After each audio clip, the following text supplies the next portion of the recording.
So this is the last section about chapter 4, and it's about why that mass number is not a whole number on the periodic table when we have to then round it.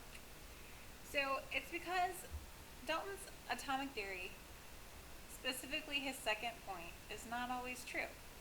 And if you look back on page 1 of your note packet, it says for part 2, all atoms of a given element are identical. From experiments, we found that some atoms are isotopes, where they can have the same number of protons, but different numbers of neutrons. They have to have the same number of protons because protons tell you what element it is, but the mass of it is different, and that's what tells us they have different numbers of neutrons. So sulfur, if we look on the periodic table, its number is 32.064 usually. And so sulfur actually has 4 isotopes. The number next to the name is the mass number for this isotope. So we could have sulfur 32, sulfur 33, sulfur 34, and sulfur 36. Okay? And so we can use this information to help us determine how many neutrons are in that isotope.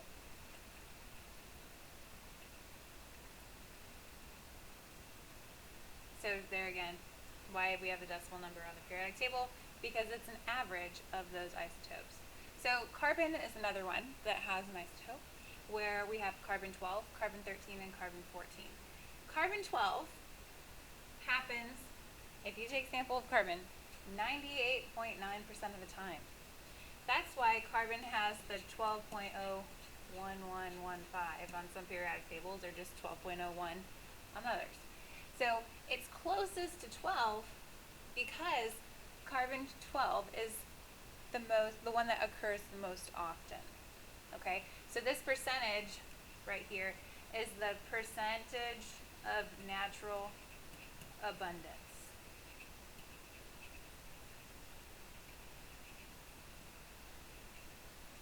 Okay, so we know carbon has to have an atomic number of 6. So to figure out our neutrons, we would take our mass number minus the protons, the atomic number, and that's how we get our neutrons.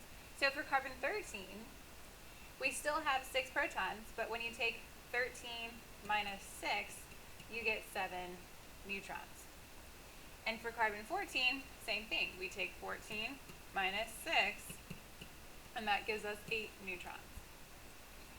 So the number on the periodic table, we call it the mass number when we have rounded it, like we do in the isotope form of the word. But we have a different way to call it when we don't round it, a different name for it when we don't round. We use atomic mass units. So even though we've been able to determine the mass of each subatomic particle, those measurements are very small. We saw that back on page 2 in the actual mass column of the table on the bottom of page 2.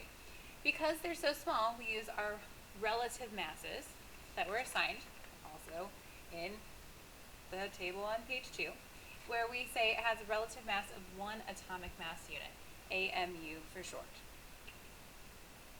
So carbon has been assigned a mass of exactly 12 AMU, atomic mass units, because we are saying that the proton and the neutron are equal to each other. 6 protons, 6 neutrons, that's how you get 12. The atomic mass is the weighted average mass of the elements in the naturally occurring sample. So the atomic mass is when it's left unrounded. I don't even know if that's a word, but we're going to write it down. Not rounded, if you want to put that instead. So we call the number the atomic mass number when it's left unrounded, but we call it the mass number when it is rounded. And that's a distinction that you have to make. Okay?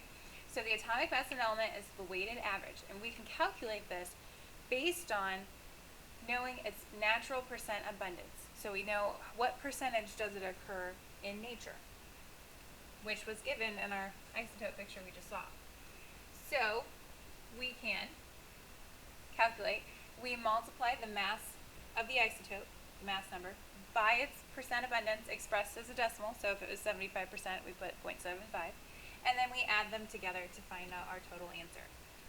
So we're going to do this for chlorine. Chlorine has two isotopes. It can have chlorine 35, and that happens 75% of the time. And then chlorine 37 happens 25% of the time. So we are going to take the information for chlorine 35. We're going to take the mass number, which is 35, times the percentage expressed as a decimal. So to make it a decimal, you move your decimal 2 times left to make it 0.75. And we have to multiply that to see what we get for now. And I got 26.25. Then we'll do the same thing for chlorine 37. So for chlorine 37, we're going to take the mass number 37 times that percentage. 25% expressed as a decimal, move twice left, 0.25. So 37 times 0.25, I got to be 9.25. So at this point, we need one final answer. We're going to check our answer on what we have in the box for chlorine on the periodic table. So we need to add these two numbers together to get our one final answer. So when you take 26.25 plus 9.25, there's a 0, there's a 1, 5,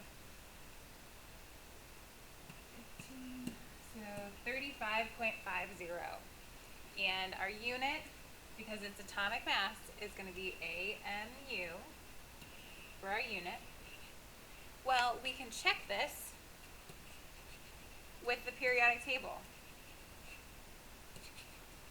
On the periodic table, chlorine has the atomic mass of 35.453. Pretty close, right? So that is, it checks out. It's all good. So that's it for chapter 4.